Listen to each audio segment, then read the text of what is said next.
हरि ओम श्री गणेशाय नमः। बोल श्री कृष्ण भगवान की जय। बोल श्री सुखदेव जी भगवान की जय। ओम नमो भगवते वासुदेवाय।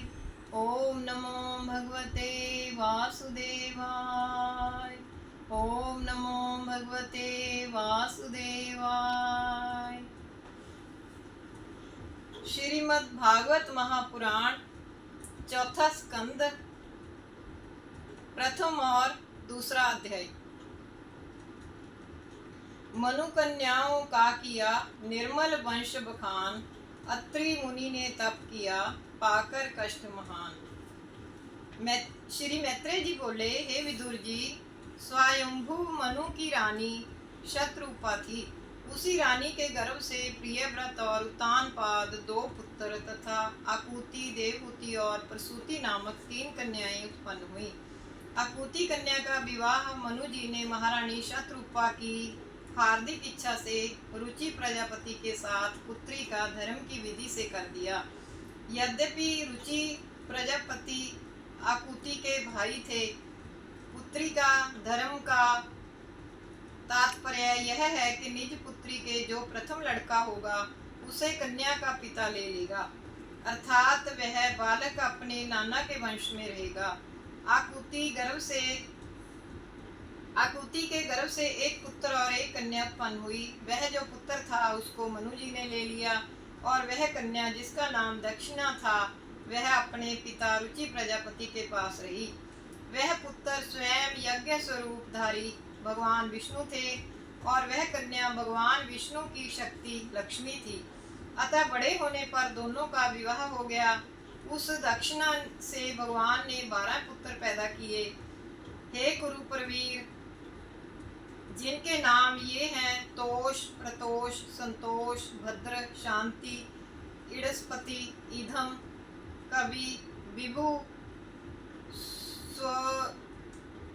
स्वहर्ण, सुदेव तथा रोचक, ये 12 पुत्र थे जो स्वयंभू मनवंत्र में तुषित नाम के देवता कहे गए। भगवान यज्ञ ही देवताओं के इंद्र थे। मारीची आदि सप्तऋषि थे। प्रियव्रत तथा उत्तानपाद ये मनुपुत्र थे। वह स्वयंभू मनवंत्र इन्हीं दोनों के वंशजों से परिपूर्ण रहा। हे विदुर जी, यह वर्णन मैंने पहली कन्या आकुति के वंश का किया। अब मैं आपको दूसरी कन्या देवहूति के वंश का वर्णन करता हूँ। देवहूति का विवाह कर्दम जी से किया गया, जिसका वर्णन पहले मैं कर ही चुका हूँ। तीसरी कन्या प्रसूति का विवाह दक्ष प्रजापति से किया, जो ब्रह्मा जी के पुत्र थे। उन्हीं की यह बहुत बड़ी सृष्टि संपूर्ण तीनों लोकों में व्यापक है। देवहूति के जो कर्दम जी की भारियां थीं, 9 कन्याएं उत्पन्न हुई, जिनका विवाह 9 ब्रह्म ऋषियों से किया गया। एक कला नाम की पुत्री जो मरीचि ऋषि की पत्नी थी, उसके 2 पुत्र कश्यप और पूर्णिमान हुए। पूर्णिमान के 2 पुत्र वेद्य तथा विश्वग और एक पुत्री देवकुल्या हुई। यही दूसरे जन्म में देवगंगा के रूप में प्रकट हुई थी। अत्रि मुनि की भार्य अनुसुईया के 3 पुत्र दत्तात्रेय, दुर्वासा और चंद्रमा पैदा हुए। यह तीनों क्रमशः विष्णु, शंकर और ब्रह्मा के अंश स्वरूप से हुए थे। विदुर जी पूछने लगे, हे मुने, कृपा करके अब मुझे यह बतलाइए कि इन तीनों देवों ने कौन सी इच्छा से अवतार लिया। श्री मैत्रेय जी बोले, हे विदुर, ब्रह्मा जी ने महर्षि अत्रि को सृष्टि रचने की आज्ञा दी। तब अत्रि मुनि अपनी पत्नी अनुसुईया के साथ महाघोर वन में ऋक्ष पर्वत पर तप करने चले गए, जिसके समीप में निर्विंध्या नदी बह रही थी। वहां उन्होंने 100 वर्ष तक एक पैर पर खड़े हो रहकर शीतोष्ण कष्टों को सहते हुए परम तपस्या की। उसके मन में यह अभिलाषा थी कि जगत को उत्पन्न करने वाले भगवान के समान मेरे पुत्र उत्पन्न होवे। तब भगवान के तीनों स्वरूप ब्रह्मा, विष्णु तथा महादेव जी अत्रि मुनि के कठिन तप से प्रसन्न होकर अपने वाहनों पर अर्थात हंस, गरुड़, बैल पर चढ़ अत्रि मुनि के समीप आए। मुनि ने उनके प्रकाश से चौंधिया कर अपने नेत्र बंद कर लिए और हार्दिक मन से उनकी प्रार्थना करने लगे। अत्रि मुनि बोले, हे देवादिदेवो, आप ही संसार की उत्पत्ति, स्थिति एवं प्रलय करते हो। मैंने अपनी पुत्र लालसा से एक विष्णु भगवान की ही आराधना की थी। आप तीनों में से वे कौन से हैं, इसका भेद मुझे बताइए। तब तीनों देव हंसे और मीठी वाणी से बोले, हे मुने, तुमने हम तीनों ही का ध्यान किया है, अतः हम अपने तीनों अंशों द्वारा तुम्हारे घर में 3 पुत्र स्वरूप से उत्पन्न होंगे। हे विदुर, ऐसा कहकर वे अंतर ध्यान हो गए। और कुछ समय के बीतने पर ब्रह्मा के अंश से चंद्रमा, विष्णु के अंश से दत्तात्रेय तथा महादेव जी के अंश से ऋषि दुर्वासा जी उत्पन्न हुए। मैं अंगिरा मुनि के वंश का वर्णन करता हूँ। अंगिरा मुनि की भार्या श्रद्धा से सिली वाली, कुहुराका और अनुमति, ये 4 कन्याओं का जन्म हुआ। अंगिरा के भगवान उत्तथ्य जी तथा बृहस्पति जी का जन्म भी हुआ। पुलस्त्य जी की हविर्भू पत्नी के अगस्त्य जी और विशर्वा 2 पुत्र उत्पन्न हुए। विशर्वा की इडविड़ा पत्नी के गर्भ से यक्षराज कुबेर और दूसरी भार्या केशनी से रावण, कुंभकर्ण और विभीषण पैदा हुए। महर्षि पुलह की स्त्री गति से बरियान, कर्मश्रेष्ठ और सहिष्णु उत्पन्न हुए। क्रतु की स्त्री क्रिया से बाल किल्यादि 60,000 ऋषियों का जन्म हुआ।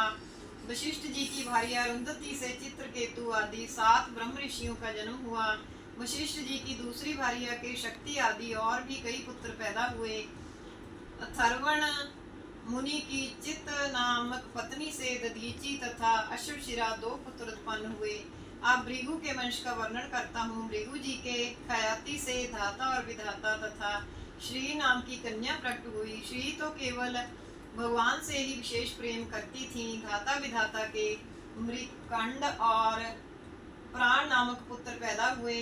मृकंड ऋषि के मारकंडे तथा प्राण मुनि के वेदशिरा मुनि उत्पन्न हुए। श्री भृगु जी के दूसरे पुत्र उष्णा श्री शुक्राचार्य जी हुए। इस प्रकार से विविध सृष्टि का विस्तार हुआ। अब मैं मनु जी की तीसरी पुत्री प्रसूति के वंश का वर्णन करता हूँ, सो सुनिए। मनु जी ने अपनी कन्या प्रसूति का विवाह प्रजापति दक्ष से कर दिया था। उसके अत्यंत सुंदरी 16 कन्याएं हुई। तदनंतर मनु जी ने अपनी 13 कन्याएं धर्म को ब्याह दी।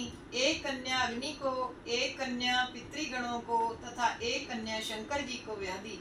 धर्म की उन 13 पत्नियों में से श्रद्धा के गर्भ से सत्य, मैत्री से प्रसाद, दया से अभय, शांति से साम, तुष्टि से हर्ष, पुष्टि से गर्व, क्रिया से दर्प, उन्नति से दर्श, वृद्धि से अर्थ, बुद्धि से अर्थ, मेधा से समृद्धि, तितीक्षा से क्षेम, श्री से विनय तथा 13वीं पत्नी मूर्ति के गर्भ से नर नारायण का जन्म हुआ।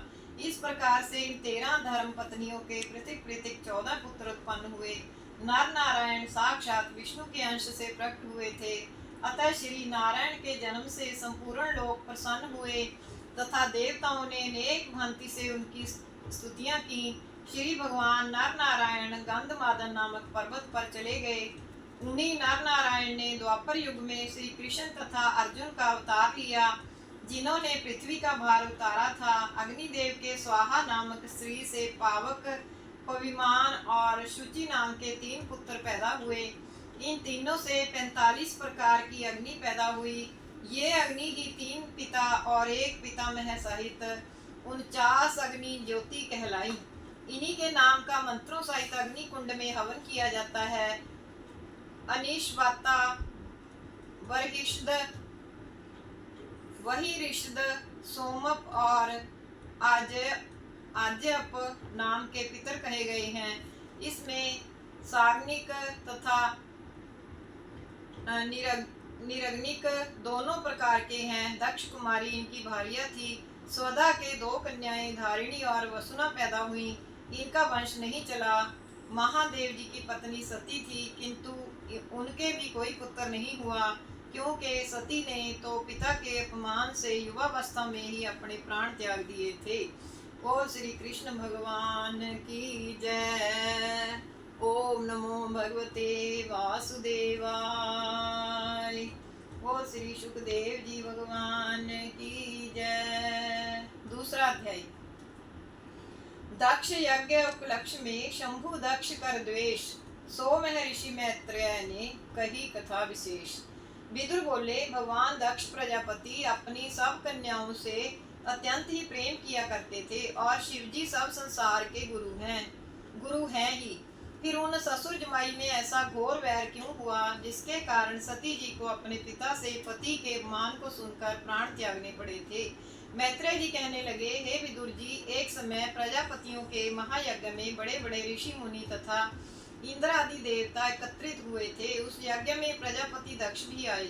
जिस समय यज्ञशाला में दक्ष जी पधारे तो उनके स्वागत के लिए सब देवता ऋषि मुनि अपने अपने आसनों से उठ खड़े हुए तथा उन्होंने प्रणाम आदि किया। केवल शिवजी तथा ब्रह्मा जी ही खड़े नहीं हुए। जब दक्ष प्रजापति सबों ने से पूजित होकर और पितामह ब्रह्मा जी को प्रणाम करके बैठे तो वे शंकर जी की ओर बहुत बुरी और क्रोध भरी टेढ़ी दृष्टि से देखने लगे और सब देवताओं तथा सभासदों को संबोधन करके बोले कि श्री ब्रह्मा जी तो सबके पिता होने से पूज्य हैं, किंतु इस शंकर को मैंने ब्रह्मा जी के कहने पर अपनी सुयोग्य लड़की ब्याह दी। इस कारण यह तो मेरे लड़के के तुल्य हुआ। इस अभिमानी को मेरा आदर और यथा योग्य प्रणाम इत्यादि करना चाहिए था। इसने अपनी धूर्ततावश बड़ों के आदर करने की प्रणाली को नष्ट किया है। इस कारण मैं अभी इसको शाप देता हूँ। दक्ष ने कहा कि हे सभासदों, यह महादेव देवताओं में बहुत ही नीच है, अतः अब से लेकर इसको इंद्र उपेंद्र आदि देवताओं के साथ यज्ञ का भाग न मिले। उपस्थित सभासदों ने शाप देते हुए दक्ष को बहुत रोका, किंतु उन्होंने तो शिवजी को शाप दे ही दिया। इसके अनंतर क्रुद्ध होकर प्रजापति दक्ष उस यज्ञ सभा से चले गए।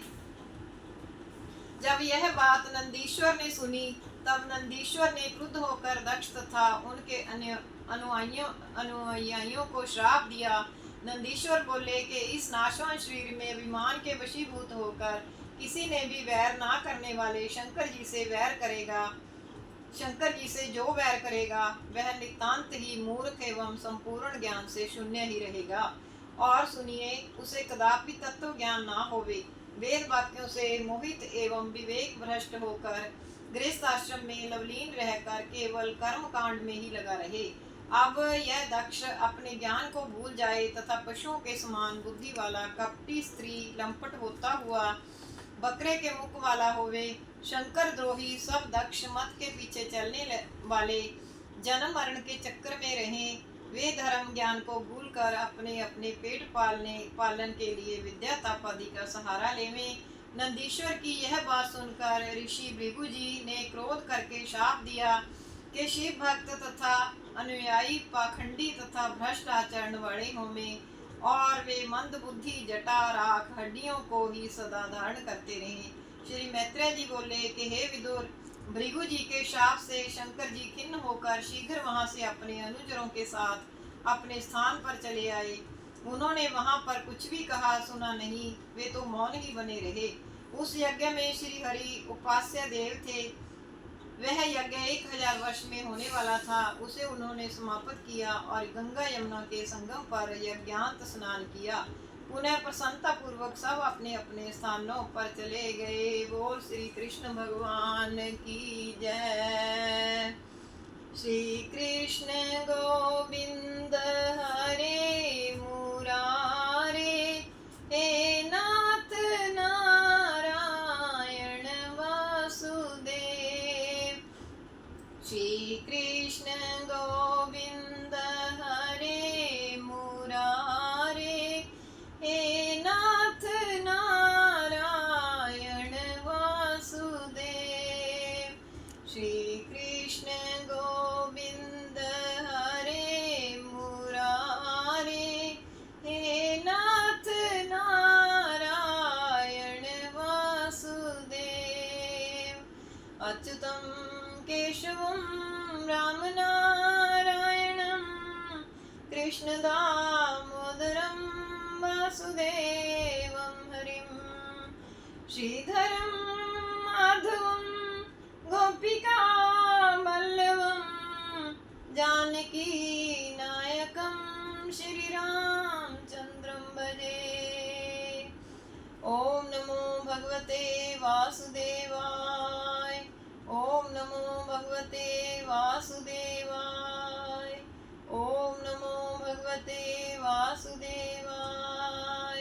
बोल श्री कृष्ण भगवान की जय। बोल श्री सुखदेव जी